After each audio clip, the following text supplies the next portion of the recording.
আসসালামু আলাইকুম সম্মানিত অভিভাবক, আমার প্রিয় ছাত্রছাত্রী ভাই বোনেরা, আশা করি সকলে ভালো আছেন।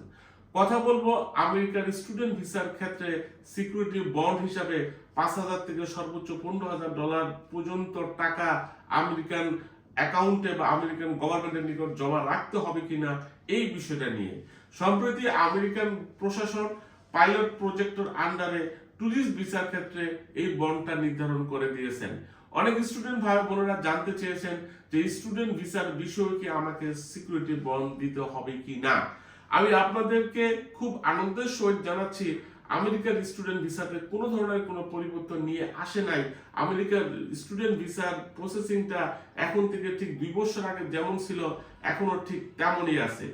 স্পেশালি পরিবর্তনটা হয়েছে ট্যুরিস্ট ভিসার ক্ষেত্রে।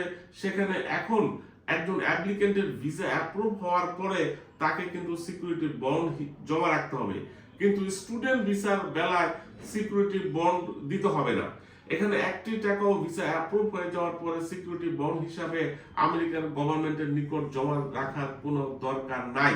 আপনারা এইসব বিষয়গুলাই আরো তথ্য জানার জন্য ইউএস এম্বাসির বাংলাদেশে যে ওয়েবসাইটটা আছে সেটা দেখে নিতে পারেন। এখানে কনফিউশনের কোনো কারণ নাই। এখনো আমেরিকার এম্বাসি বাংলাদেশি স্টুডেন্ট ভাই বোনদেরকে ভিসা দিচ্ছে, তবে হ্যাঁ, ভিসার প্রক্রিয়াটা এখন একটু ডিফারেন্ট। আপনাকে অন্য 8-10টা স্টুডেন্টের থেকে ডিফারেন্ট ভাবে নিজেকে উপস্থাপন করতে হবে, তাহলেই কিন্তু আপনি ভিসা পাবেন। যে বিষয়টা আমি সবসময় বলি, গতানুগতিক সাবজেক্টে আবেদন না করে রিসার্চ বেস প্র্যাকটিক্যাল কিছু প্রোগ্রাম আছে, প্রফেশনাল কিছু প্রোগ্রাম আছে, এগুলোতে আবেদন করবেন। যে সকল সাবজেক্টে আমেরিকাতে অ্যাভেলেবেল আছে সেগুলোতে অ্যাপ্লাই না করে একটু ডিফারেন্ট যে সকল সেক্টরে বা যে সকল সাবজেক্টে স্টুডেন্টরা খুব কম যায়, যে সকল সেক্টরে আমেরিকাতে গ্রাজুয়েট দরকার, সেই সকল সাবজেক্টে অ্যাপ্লাই করবেন। প্রফেশনাল প্রোগ্রামে আমি বেশিরভাগ ক্ষেত্রেই দেখেছি ভিসাগুলো হয়ে যায়। ট্রাভেল হিস্ট্রিটার কথা অনেকবারই বলেছি, আবারও বলি, এটা ম্যান্ডেটরি কোনো কিছু না। স্টুডেন্ট ভিসার ক্ষেত্রে ট্রাভেল হিস্ট্রিটা থাকলে এক্সট্রা বেনিফিটেড হবেন। এই বিষয়গুলাই মাথায় রাখলেই কিন্তু আপনার আবেদনটি অ্যাপ্রুভ হওয়ার সম্ভাবনা খুবই বেশি। পাবলিক ইউনিভার্সিটি চয়েস করবেন, আপনার সাবজেক্ট রিলিভেন্ট, যেটা প্রিভিয়াসলি এডুকেশন ব্যাকগ্রাউন্ডের সাথে মিল ছিল, প্রিভিয়াস এডুকেশনাল ব্যাকগ্রাউন্ডের সাথে মিল রেখে যদি সাবজেক্ট চয়েস করতে পারেন, মোটামুটি ভাবে স্কলারশিপ যদি পান, ইন্টারভিউটা যদি ভালো দেন, সেক্ষেত্রে কিন্তু ইনশাল্লাহ আপনাদের ভিসা হবে। একটা বিষয় আমি এনশিওর করি, সেটা হচ্ছে আমেরিকার স্টুডেন্ট ভিসার ক্ষেত্রে কিন্তু আপনাকে সিকিউরিটি বন্ড জমা দিতে হবে না।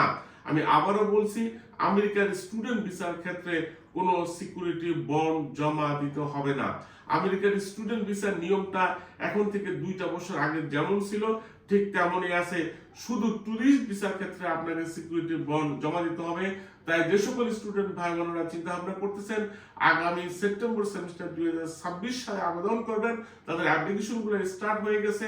তাদের এখন যারা ফান্ডিং বা স্কলারশিপের জন্য আবেদন করবেন, এই মুহূর্তে আবেদন করলে কিন্তু পাওয়ার সম্ভাবনাটা খুবই বেশি। হাতে এখনো টাইম আছে। তাই যারা ভয় পেয়ে সিকিউরিটি মানির জন্য আবেদন করেননি, তাদের এই ভয়টা আমি দূর করতে চাই। আর এটা আমি কনফার্ম করে বলছি, এই বিষয়ে এখন পর্যন্ত কোনো আপডেট দেয়নি। অনেক স্টুডেন্ট ভাই বোনেরা আমাদেরকে ফোন কল করছেন, আমাদেরকে ইমেল পাঠাচ্ছেন বা আমাদের অফিসে ভিজিট করতেছেন যে ভাইয়া, স্টুডেন্ট ভিসার ক্ষেত্রে কোনো সিকিউরিটি বন্ড হিসাবে টাকা জমা রাখতে হবে কিনা। আমি স্পষ্ট ভাষায় বলছি, না, আপনাকে সিকিউরিটি বন্ড হিসাবে 1 টাকাও আমেরিকান গভর্নমেন্টের নিকট জমা রাখতে হবে না। স্টুডেন্ট ভিসা সংক্রান্ত যে কোনো তথ্য, university admission, funding, scholarship, interview preparation, যে কোনো বিষয়ের জন্য আমাদের অফিস ভিজিট করতে পারেন।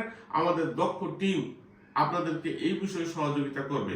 আমাদের অফিসের ডিটেলস এই ভিডিও ডিসক্রিপশন বক্সে দিয়ে দেওয়া থাকবে। আপনাদের সকলের প্রতি রইল শুভকামনা।